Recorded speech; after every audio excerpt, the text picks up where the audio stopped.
Vamos fazer a leitura desse texto, Romanos capítulo 2, continuamos aí na nossa série em Romanos. Sermão desafiador e duro semana passada, né? Sermão desafiador e duro essa semana. Bem-vindo a Romanos. Verso 1 ao 16, eu peço que você ouça essa primeira leitura com atenção, com esperança e com fé, porque Deus fala por sua palavra, é nisso que cremos.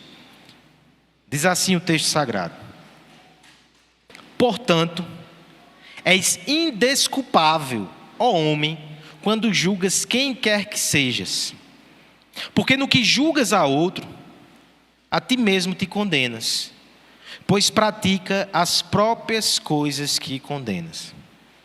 Bem sabemos que o juízo de Deus é segundo a verdade contra os que praticam tais coisas. Tu, ó homem, que condenas os que praticam tais coisas e fazes as mesmas, pensas que te livrarás do juízo de Deus?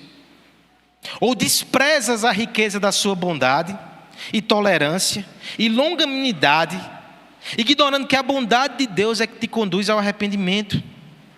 Mas segundo a tua dureza e coração impenitente, acumulas contra ti mesmo ira para o dia da ira e revelação do justo juízo de Deus, que retribuirá a cada um segundo o seu procedimento.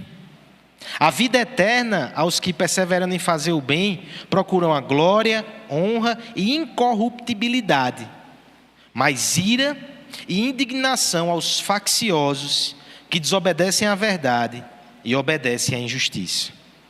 Tribulação e angústia virão sobre a alma de qualquer homem que faz o mal, ao judeu primeiro e também ao grego. Glória, porém, e honra e paz a todo aquele que pratica o bem, ao judeu primeiro e também ao grego. Porque para com Deus não há acepção de pessoas. Assim, pois, todos os que pecaram sem lei, também sem lei perecerão. E todos os que com lei pecaram, mediante a lei, serão julgados. Porque os simples ouvidores da lei não são justos diante de Deus, mas os que praticam a lei hão de ser justificados. Quando, pois, os gentios que não têm lei procedem por natureza de conformidade com a lei, não tendo lei, servem eles de lei para si mesmos. Estes mostram a norma da lei gravada no seu coração, testemunhando-lhes também a consciência e os pensamentos, mutuamente acusando-se ou defendendo-se, no dia em que Deus, por meio de Cristo Jesus, julgar os segredos dos homens, de conformidade com o meu evangelho. Vamos orar pedindo graça para entender essa passagem, graça para ouvir a voz de Deus e graça para ser transformado pela sua palavra. É isso que nós precisamos. Nós precisamos da ajuda do Espírito. Vamos orar? Pai querido, eu te louvo e eu te agradeço, porque nós temos o privilégio de te cultuar nessa noite. Estamos diante da tua palavra, isso já é maravilhoso. Mas nós confessamos que precisamos ainda mais graça para ouvir e para entender. Mais graça para ouvir e para se arrepender. Mais graça para ouvir e para praticar, Senhor. Nos confronta naquilo que é necessário, nos corrige e salva, Pai. Alguns aqui precisam ser salvos ainda. Que por essa palavra eles encontrem o Evangelho e percebam que só em Cristo, somente em Cristo há esperança para todos nós. É isso que nós te pedimos em nome de Jesus. Amém. Tertuliano, pai da igreja dos primeiros séculos, teria dito certa vez assim: o nosso Senhor Jesus Cristo, ele foi crucificado entre dois ladrões. O Evangelho também o é, vezes sem fim. De um lado nós temos a imoralidade, é uma forma de nos afastar do Evangelho. Do outro lado nós temos a moralidade, que também é uma forma de nos afastar do Evangelho. Em uma das cruzes, nós temos a rebeldia. Veja aí o desenho das crianças. Do outro lado, nós temos a obediência. mas uma obediência legalista, que também nos afasta do Evangelho e da cruz. A grande questão, o grande dilema, a grande tentação e o grande problema é que facilmente nós percebemos que esse caminho daqui, que envolve irreverência, rebeldia, relativismo, depravação moral, ele está nos deixando longe de Deus, e isso é um fato. As pessoas que seguem por esse caminho, os filhos mais novos da parábola de Lucas 15, evidentemente estão caminhando para longe de Deus. O perigo para a igreja é porque muitas vezes nós não percebemos que do outro lado, na outra extremidade, há também algo mortal para as nossas almas. A moralidade não salva. A obediência às normas e padrões sem Jesus é uma condenação indolor, sutil, mas tão fatal contra a outra. O filho mais novo precisa do Evangelho, óbvio. O filho mais velho precisa do Evangelho. Não é tão óbvio assim. Por isso Paulo vai gastar bons versos para explicar porque a moralidade não salva, condena também. Deixa eu só recapitular o argumento de Paulo até chegar aqui. A partir do verso 16 e 17, nós vimos ali a sua tese central na sua carta. O Evangelho é o poder de Deus para a salvação, por isso eu não me envergonho dele. Ele é salvação para todo aquele que crê, primeiro para o judeu, depois para o grego. Depois disso, ele começa a explicar então por que o Evangelho é tão necessário. Alguém já disse que é como se ele pintasse um quadro escuro, uma noite escura, e depois ele colocasse a estrela do Evangelho em contraste com a escuridão, para que a gente apreciasse a sua beleza, entendesse a sua importância e percebesse que de fato não tem como se envergonhar do Evangelho, só nele há salvação. Dos versos 18 ao 32, o primeiro argumento de Paulo é olhar para o mundo gentílico, traduzindo para quem está de fora da igreja, para quem está em rebeldia, para quem vive uma vida de pecado dissoluta, e dizer, esses precisam do Evangelho. Por quê? Porque estão debaixo do juízo de Deus. Eles suprimem a verdade pela mentira, eles são entregues às suas disposições reprováveis, eles difamam o seu corpo entre si. Eles precisam de Deus porque eles estão debaixo de maldição, eles precisam do Evangelho. A igreja diz amém com muita facilidade. No entanto, o seu argumento ele vai ser completo agora no capítulo 2. Não é somente o gentio, rebelde, dissoluto que precisa do Evangelho. O religioso moralista também precisa.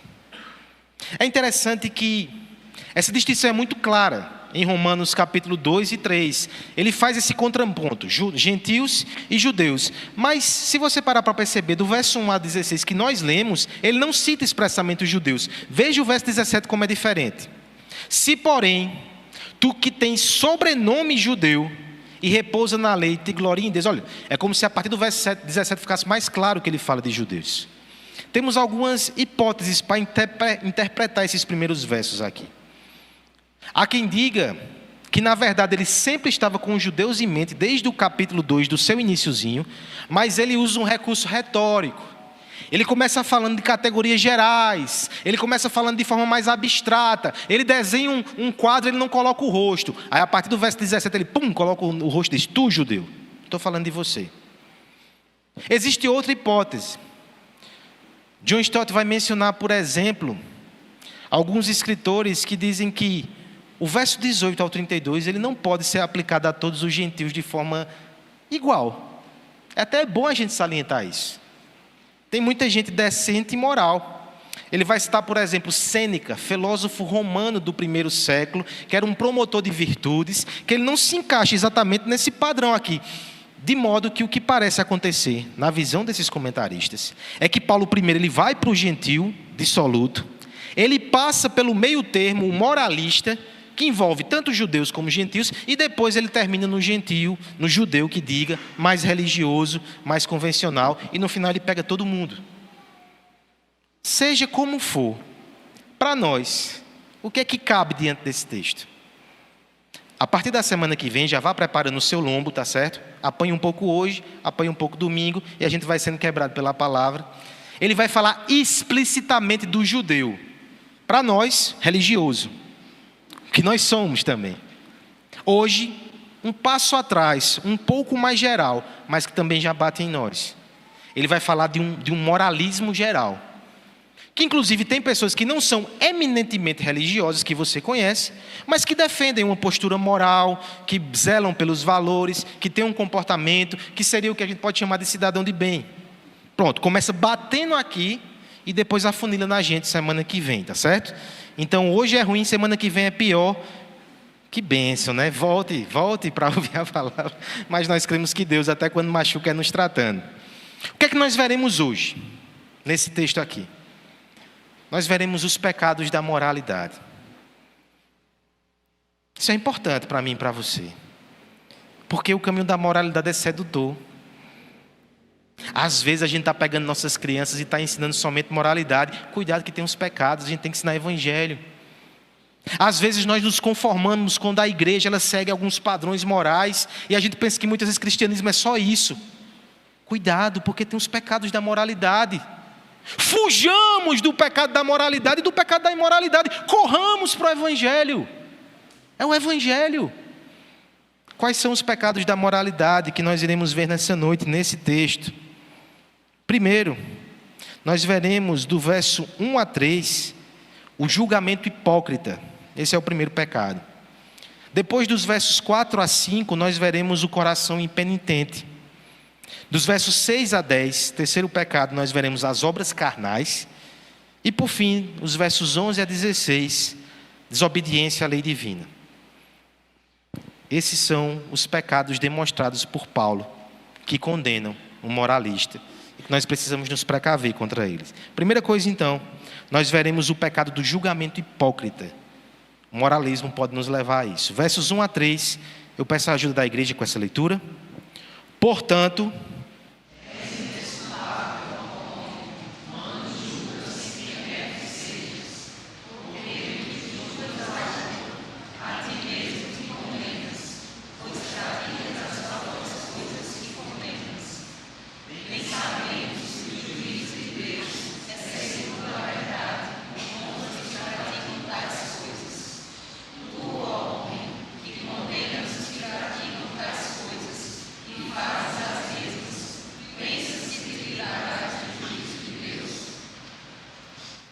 no livro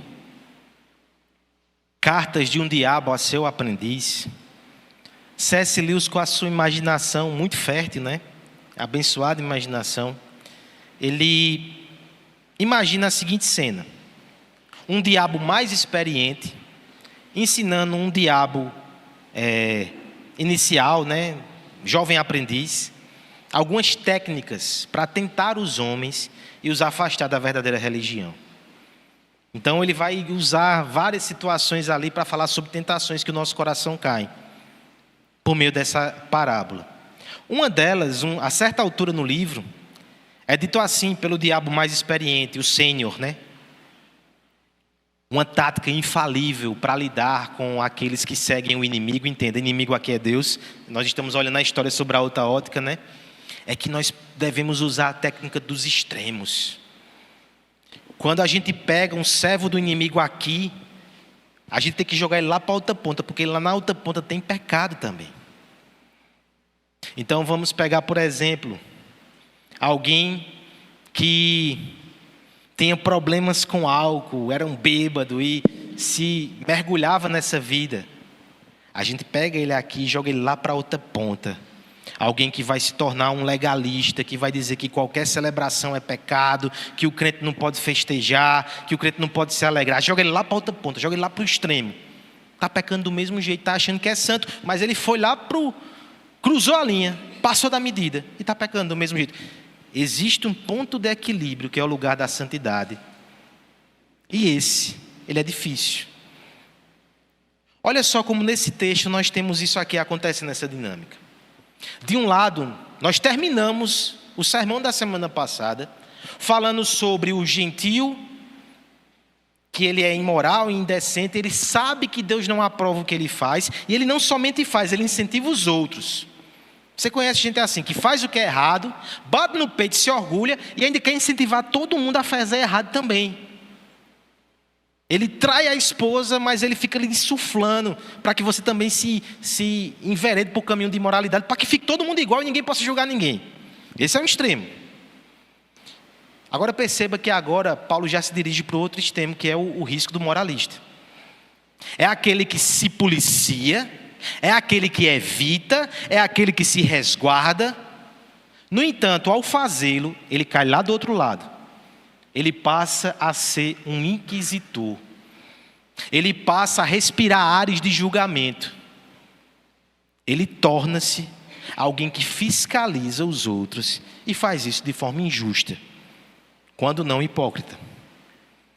Olha o que o texto vai dizer. Portanto, és indesculpável. Imagina os leitores iniciais desse texto, tá certo?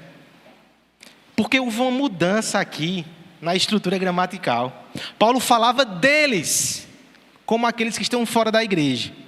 De repente, sem aviso prévio, ele dá uma manobra bem ousada aqui. Ele faz, portanto, és indesculpável. Aí o leitor na igreja, eu? Como assim? Talvez a ideia seja, eu sou como aqueles? Não, Paulo. Espera aí. Você está dizendo que eu me comporto como esses gentios depravados, esses homens que vivem da igreja, essas mulheres que vivem fora, fazendo o que querem, o que dá na telha? Não é isso que Paulo vai dizer, mas ele, és indesculpável, por quê?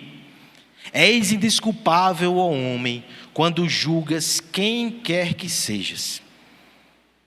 Que expressão forte, né?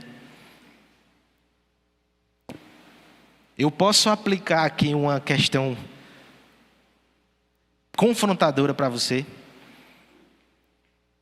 Quem aqui nunca julgou ninguém? Esse silêncio ele é incômodo mesmo. Tá, quem aqui não julgou ninguém essa semana? Olhe bem, pense. Talvez a gente julgou hoje. Sabia que às vezes a gente julga na hora do culto? Olha assim de lado, olha assim para trás. Olha, se tem uma coisa que a gente é bom é em pecar, né? A gente tem muita experiência, desde novinho a gente faz. Paulo está dizendo, cuidado com o julgamento. Quem julga, quem quer que seja, é indesculpável. Deixa eu pensar nesse raciocínio com você aqui. Por que quem julga é indesculpável? Porque de algum modo, em algum momento, você também vai cair no pecado que você está apontando no outro. Talvez não do mesmo modo e intensidade. Mas lembre-se, Deus julga os segredos do coração. É isso que ele vai dizer no verso 16. Vamos pegar os exemplos que Cristo usou no Sermão do Monte? O presbítero André leu o Sermão do Monte aqui, tem tudo a ver com essa exposição de Paulo. Paulo aprendeu com Jesus. Nós falamos isso também no discipulado para novos membros. Não matarás, né? A gente pensa somente em homicídio. Só que Jesus vai ensinar o seguinte princípio ali. Se você chama o seu irmão de tolo, se você mata a reputação ou a imagem do seu irmão, você já está quebrando o mandamento. Ele protege até a honra subjetiva das pessoas. Se você, por exemplo, diz, não vou mais falar com fulano, matei no meu coração. Acontece. Acontece na igreja, tá certo? Você está violando o mandamento. Você está pecando. Então, muitas vezes, nós olhamos uma manifestação externa e extrema, julgamos, e o que é que Paulo está dizendo? Deixe estar. Se você não caiu, você vai cair nisso ainda. Às vezes vai ser só no coração, ninguém está vendo, mas eu estou vendo. Eu estou vendo a sua hipocrisia. Pense em exemplos concretos, tá certo? Não vou citar nomes aqui não, mas eu vou citar situações. Talvez você acabe caindo em uma delas. Você tem aquele parente, aquela prima, irresponsável, só quer saber de farra, não pensa em ninguém, só dá trabalho. Aí você diz, pastor, o senhor conhece minha família? Como assim? Acontece, né? Pode ser um irmão. Aí você vai olhar para ele e faz inconsequente, irresponsável, não vale nada. Isso é um imprestável. Leva, Senhor, logo. Tira aqui dessa terra. Calma, né? Mas veja, qual é o pecado ali? Manifestações diversas, mas a raiz é o quê? É o amor a si próprio, é o egoísmo, é não pensar no outro.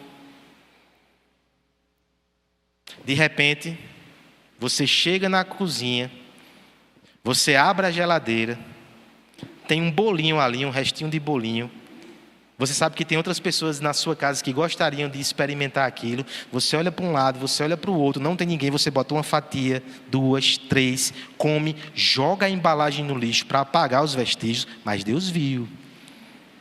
Eu sei que é um caso que quando você compara em proporções, né? Ah, se todo pecado nosso fosse esse, né? Mas você percebe que na raiz a disposição é a mesma. Você só pensou em você. Você foi egoísta. Eu me lembro de uma situação aqui, né? Quando nós vivíamos, só para quebrar o gelo desse sermão tão duro, nós tínhamos lá em casa uma época que era eu, Tiago e Guilherme, 3 homens em casa. Então você imagina que as coisas na geladeira eram muito disputadas, né?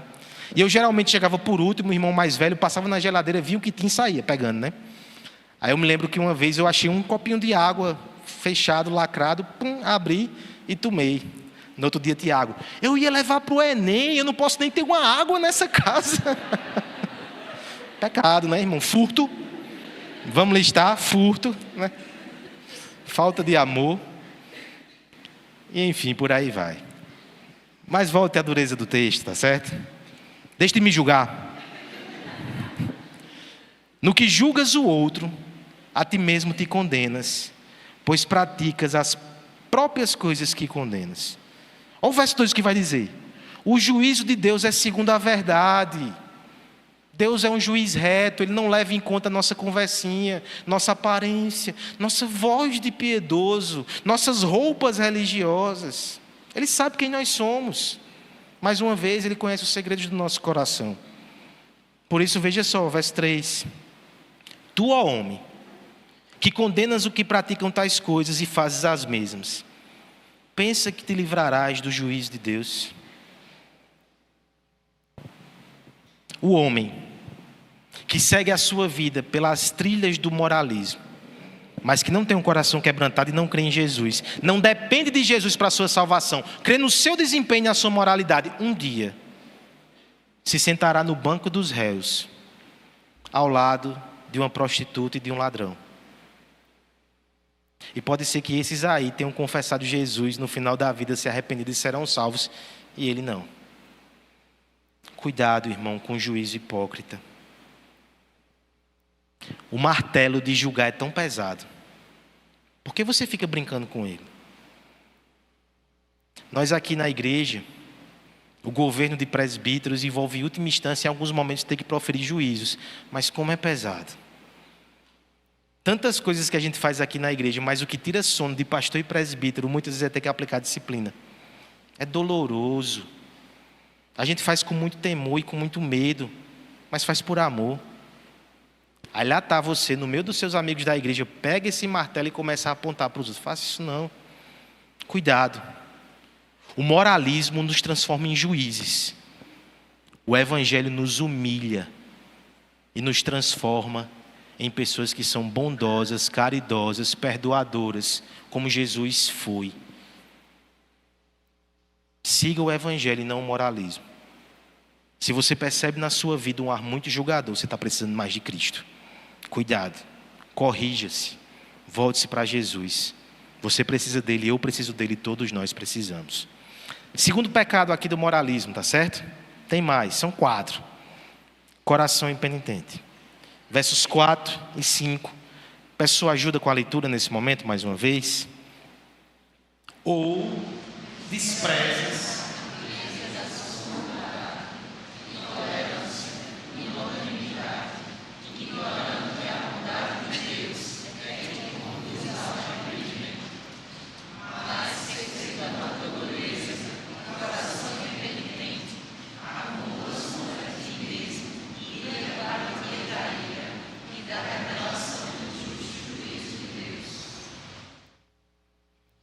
Paulo, ele está argumentando com as pessoas com um propósito incômodo de revelar pecado para que eles possam se esconder a Jesus.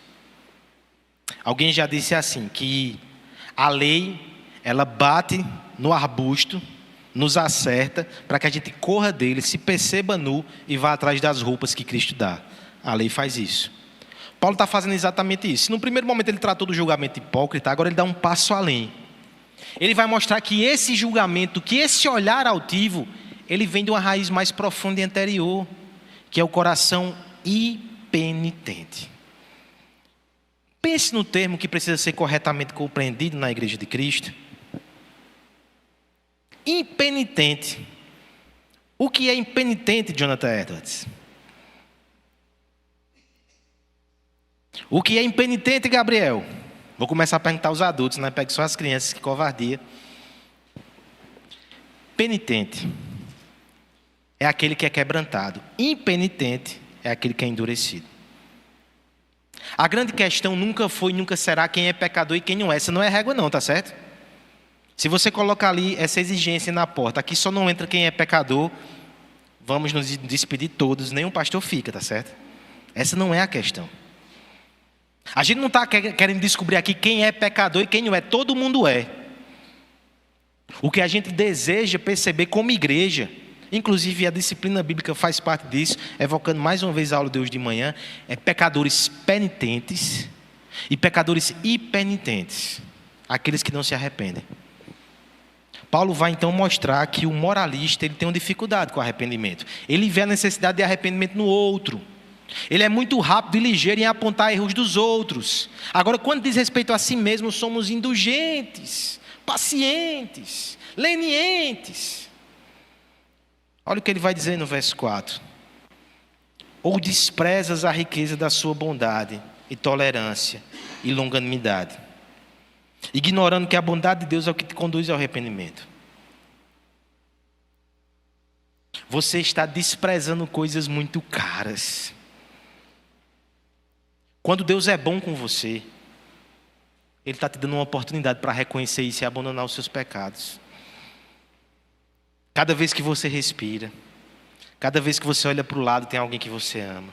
Cada vez que você pode trabalhar, cada vez que você pode vir à igreja, cada vez que você recebe uma resposta de oração, cada vez que você percebe Deus agindo de forma bondosa com você de alguma forma, Ele está dando uma oportunidade para que você se arrependa dos seus caminhos maus. Para que você pense assim, Ele é tão bom comigo, como é que eu posso ficar o ofendendo com os meus pecados? Me ajuda, Senhor, eu quero te agradar mais. Mas Ele está dizendo, você está desprezando a bondade de Deus. Não só a bondade, olha o que Ele fala, né? Bondade, tolerância, longanimidade. Lembre que o presbítero André falou sobre o texto de Pedro, né? A paciência de Deus para que a gente se arrependa. Deus tem sido paciente conosco. Só que muitas vezes esse tempo que Deus dá, o silêncio que Deus faz e a bondade que Ele manifesta, serve somente para que o coração fique cada vez mais endurecido, achando que nós somos justos, bons, os notáveis. A bondade de Deus na tua vida não é porque você é bom, é porque Ele é. Já parou para pensar nisso? Olha como eu sou bom, olha o que Deus faz. Interpretação errada. Olha como Deus é bom, porque eu sou um pecador. Arrependido, mas eu sou um pecador. Ele é bom, olha o que Ele tem feito na minha vida. Olha como Ele é paciente. Eu erro vezes sem fim, eu persisto em muitas coisas. Eu tenho minhas inconsistências e meus pecados, mas Ele continua sendo paciente comigo. Como Deus é bom! Eu preciso me arrepender. Mas a questão aqui é que a pessoa descrita nesses versos, que eu espero que não seja você, pelo menos não de forma definitiva e completa, é que ele ignora o convite ao arrependimento. E o que acontece no verso 5? Segundo a dureza, a tua dureza, e o coração impenitente, acumulas contra ti mesmo ira para o dia da ira e da revelação do justo juízo de Deus. Temos aqui um problema sério, né? O coração impenitente, ele é um depósito de ira. Ele está acumulando dia após dia ira que vai ser derramada sobre ele no último dia. Eu quero traçar com você um quadro aqui bem claro de diagnóstico espiritual, tá certo? Existem dois riscos. O primeiro risco é você viver uma vida dissoluta, que Deus lhe entrega aos seus pecados. Semana passada. Esse é um perigo. Mas existe o outro lado. Deus está sendo paciente com você, porque você não é um cara e uma mulher externamente depravada, você tem seus valores, Ele está ali lhe dando um tempo para que você perceba quem você é, quem Ele é e se arrependa. Só que cada vez que você recebe dádivas e graça e você não se quebranta, você está acumulando juízo para o outro dia, para o último dia. E esse é um perigo terrível que o moralista pode ter. Acha que está tudo bem, acha que ele é bom, acha que seu final vai ser bom, mas não será assim. Deixa eu prescrever o remédio diante desse diagnóstico tão terrível, né? A saída é um coração penitente. A gente vê um texto como esse, dá medo. Ainda bem que dá medo, sabe? Se não der medo, a gente está morto. Ver uma palavra tão dura assim, ficar pensando, Senhor, será que isso não acontece comigo? Se você está pensando assim, eu fico aliviado. A saída, a cura, é um coração quebrantado. É um coração que ouve mensagens como esse, não está pensando em ninguém que não está aqui ou que está aqui. Está pensando em você. É um coração que olha para a palavra como um espelho, onde percebe as suas manchas, mas também como uma fonte que lava o seu coração. Coloque a palavra contra você. Não abandone o arrependimento, não abandone o quebrantamento. Que isso seja uma marca da sua vida. Às vezes nós queremos ter a seguinte marca, e eu entendo que existe algo até santo e louvável nesse projeto.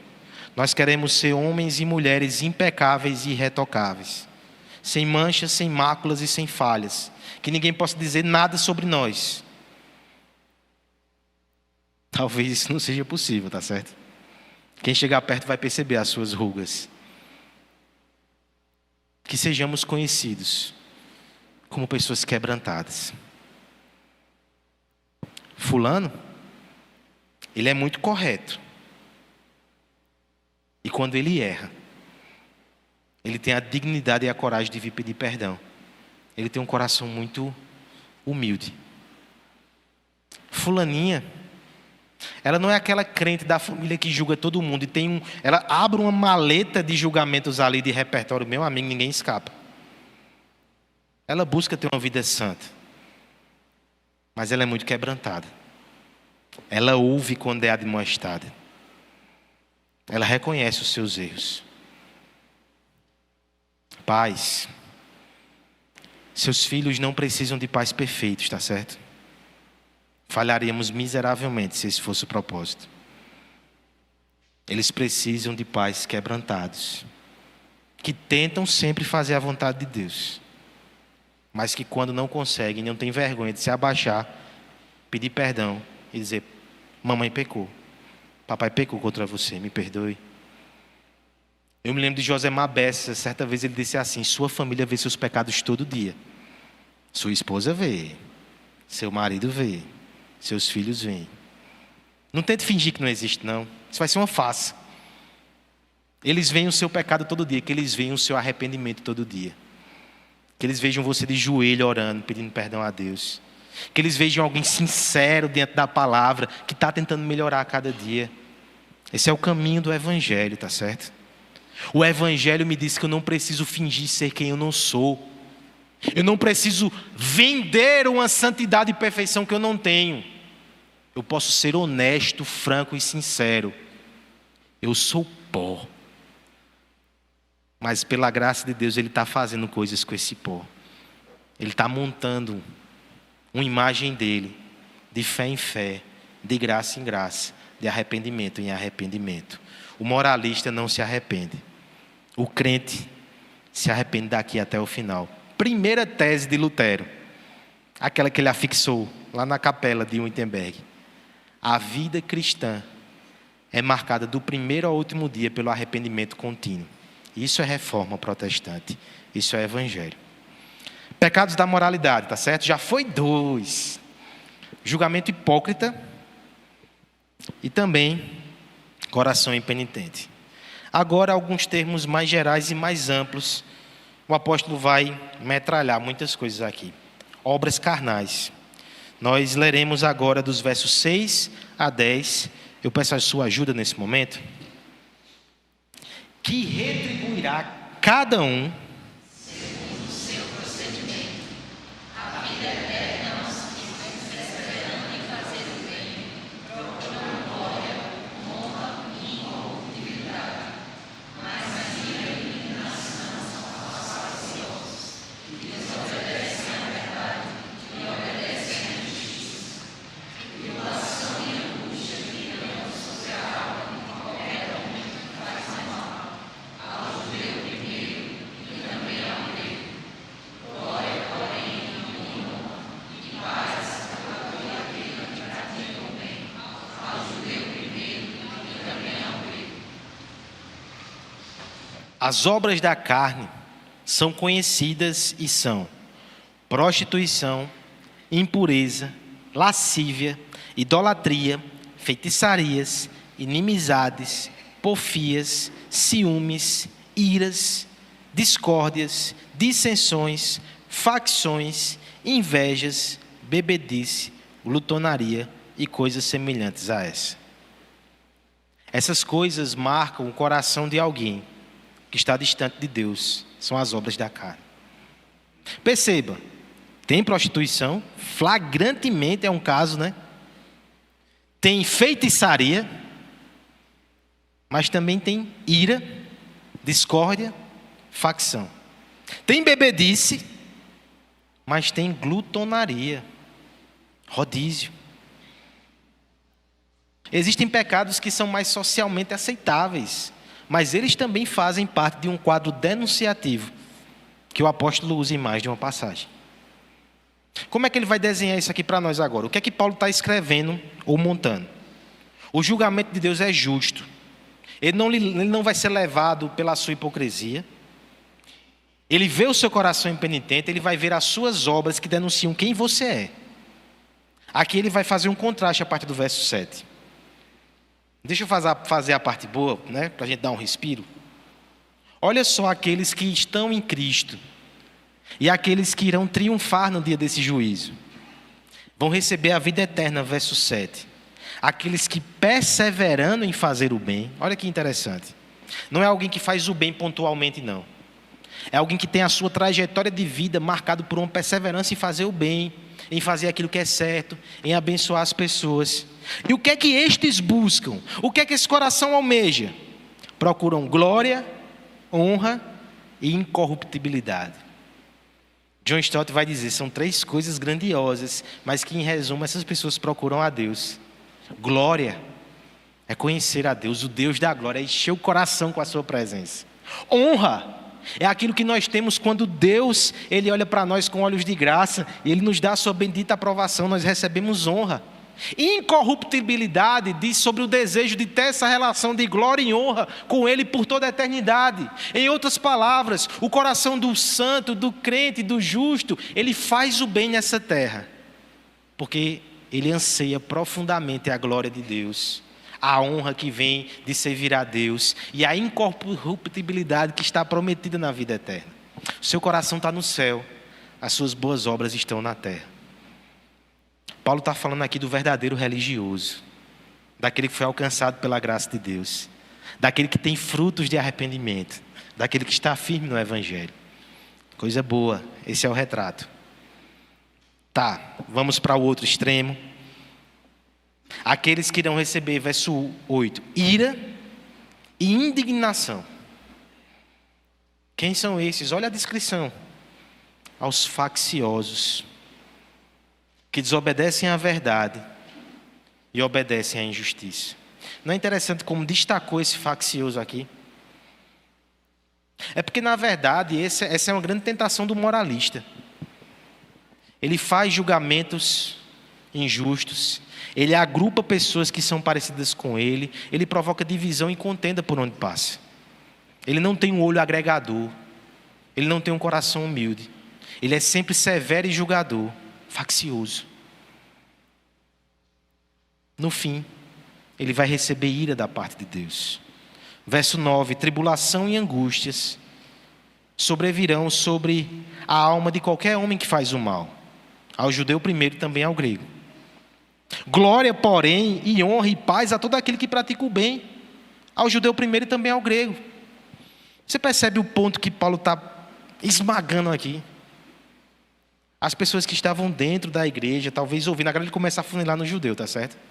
Olhando para os de fora com um ar de superioridade, achando que aqueles lá fora estão perdidos. Aí que o apóstolo está dizendo, ó, você aqui dentro e aquele lá de fora.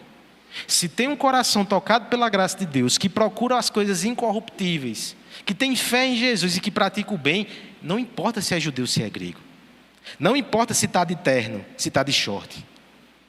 Não importa a sua aparência, não importa a sua origem, sua nacionalidade. Não importa todos esses invólucros que a gente usa ao nosso redor.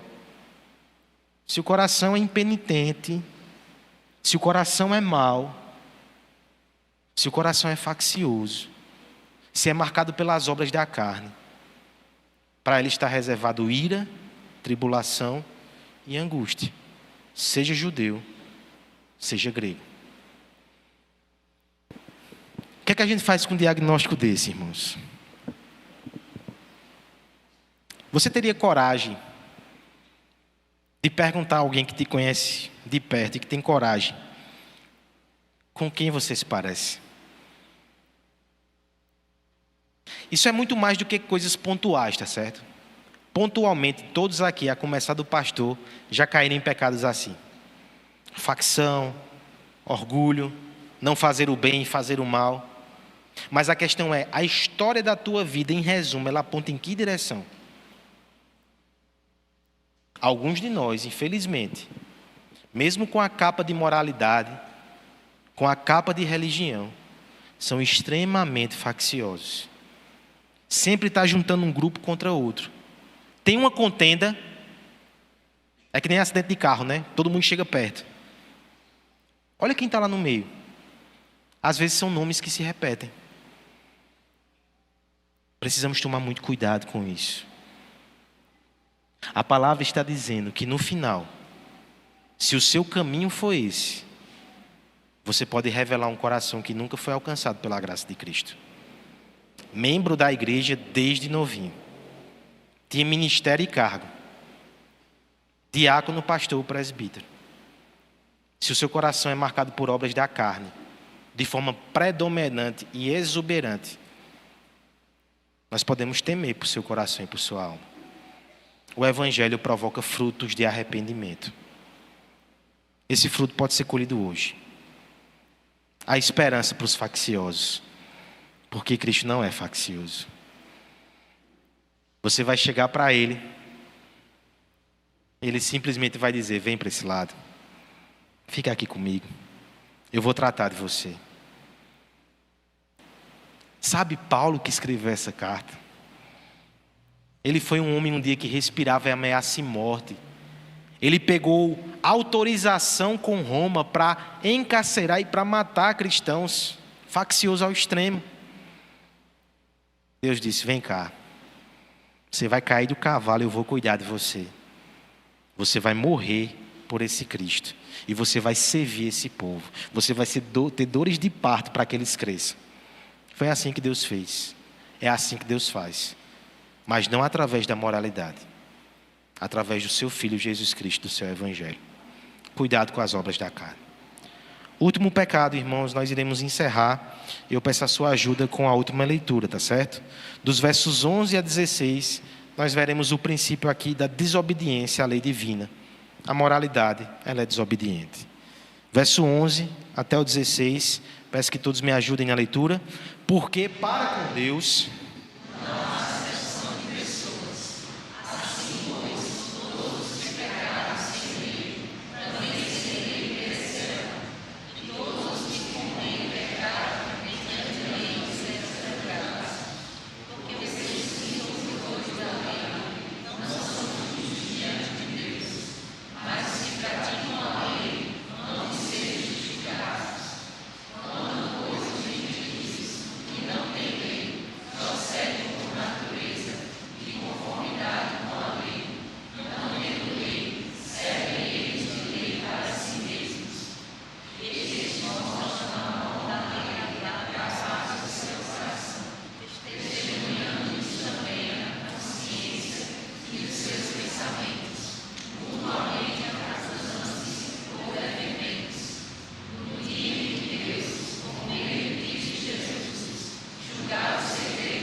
Perceba a continuidade, né? Paulo está falando sobre esse princípio, que Deus não faz exceção.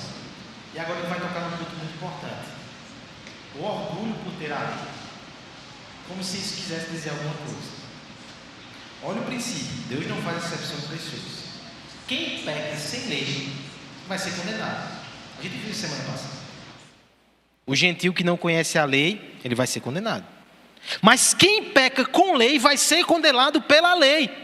Em certo sentido, pior ainda, você sabia. Ele vai dizer no verso 13: o que torna alguém justo não é o mero conhecimento da lei. Quando você estiver diante do julgamento, do trono de Deus, Ele não vai passar uma prova para você de múltipla escolha, não.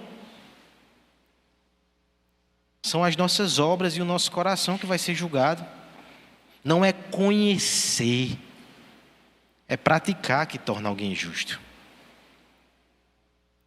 E por favor, não entenda aqui que Paulo está contrariando a justificação pela fé. Romanos fala sobre o Evangelho. Isso é um argumento que ele está construindo.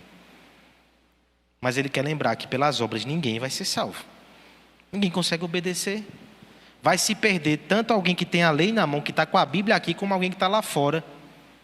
Nesse momento, talvez no meio da farra aí. Pela obediência, ninguém é salvo. E ele vai, inclusive, fazer um contraste aqui forte, tá certo? Ele vai dizer: o gentio, que ele não tem lei, às vezes ele procede conforme a lei. Isso não é verdade? Você não conhece gente que não é crente, que não estuda a Bíblia, mas que é correto nos seus negócios, que tem um padrão de moralidade. Moralidade por moralidade, até quem não é crente tem. Esse é o argumento de Paulo. Mas não salva ninguém. Porque no fim ele vai ser condenado, porque pelas suas próprias leis, que eles mesmos criam, pela imagem de Deus nele, pela consciência, eles serão condenados. E você vai ser condenado pela lei, do mesmo jeito. A consciência é um tribunal interno na mente e no coração dos homens. Até os mais relativistas da nossa sociedade, aqueles que desconstroem os padrões, eles colocam outros padrões para eles mesmos e no final, por essa lei que eles criam, eles também serão condenados. Não é a posse da lei, não é a profissão da lei, não é nada disso. O texto termina falando sobre os segredos do coração que serão revelados em conformidade com o meu evangelho. O que é que Paulo está dizendo aqui? Deixa eu falar sobre juízo uma última vez para a gente encerrar.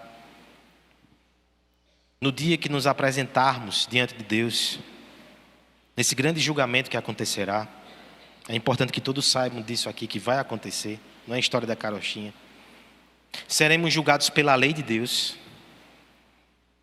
Mas aqueles que arguírem e disserem que não conhecem essa lei serão julgados pela sua própria consciência. Vai ter uma testemunha contra você mesmo. Quando você terminar a sua defesa, vai soltar um áudio e a sua consciência vai começar a apontar tantas vezes que ele viu a sua incoerência. E no final disso tudo, a última parte do julgamento, a pá de cal, vai ser o julgamento pelo Evangelho. Um teólogo do passado chamado Herman Bavinck disse que o juízo final é a vindicação do Evangelho. Porque no fim, quando as pessoas forem condenadas pela obra, e todos serão condenados pela obra se forem para esse julgamento, vai ser perguntado o seguinte pelo juiz: você creu em Cristo? Se você creu em Cristo, a gente pega todo esse escrito de acusação aqui e lança no mar do esquecimento. Porque Jesus pagou por você esse preço. Você é condenável, mas Ele foi condenado no seu lugar. Você merece ira, mas Ele recebeu a ira na cruz do seu lugar. Você creu em Jesus, você confessou o Evangelho, você abraçou a salvação, então você está salvo. Apesar de todo esse escrutínio e dessa sentença que você merecia, Jesus levou a sentença no seu lugar. Esse é o Evangelho, essa é a boa nova da salvação. Mas imagine que alguém é condenado pela lei, é condenado pela consciência, e quando é perguntado, você creu no Evangelho? A pessoa emudece. Não, eu vivi a minha vida à parte desse Evangelho. Eu tentei ser um cidadão de bem, uma mulher decente e honrada. Senhor, veja a minha moralidade. Aí quando você mostrar essa roupa de moralidade, está toda esburacada e lameada. Trapos de imundície, segundo Isaías. Deus não quer bater na gente por bater não, tá certo? Ele quer que a gente abandone a moralidade sem Cristo. Em Cristo, nós devemos fazer o bem e as boas obras. Devemos cultivar virtudes. E temos um padrão na palavra de Deus. Mas moralidade sem Cristo condena. Uma coisa eu sei. Eu não vou passar no escritura das obras. Se você está projetando isso para o seu pastor, você está tão errado. Vá conversar com Letícia, ela vai dizer quem eu sou. Meus pais talvez não digam não, porque é olhos de pais, né? Letícia sabe. Eu não vou passar no escrutínio das obras. Da consciência. Minha consciência me acusa todo dia. Mas no Evangelho, eu tenho a esperança que o justo juiz, quando ele perguntar, eu vou dizer, eu creio. Esse Evangelho é a minha vida e minha única esperança. Meus bolsos estão vazios, eu não trago nada. Eu só trago um nome. Jesus Cristo, o Filho de Deus, que morreu por mim e me livrou da ira vindoura. Que essa seja a sua esperança. Que seja a esperança dos seus filhos. E que você seja um pregador dessa esperança onde você for. Os moralistas também precisam do Evangelho. Todos nós precisamos.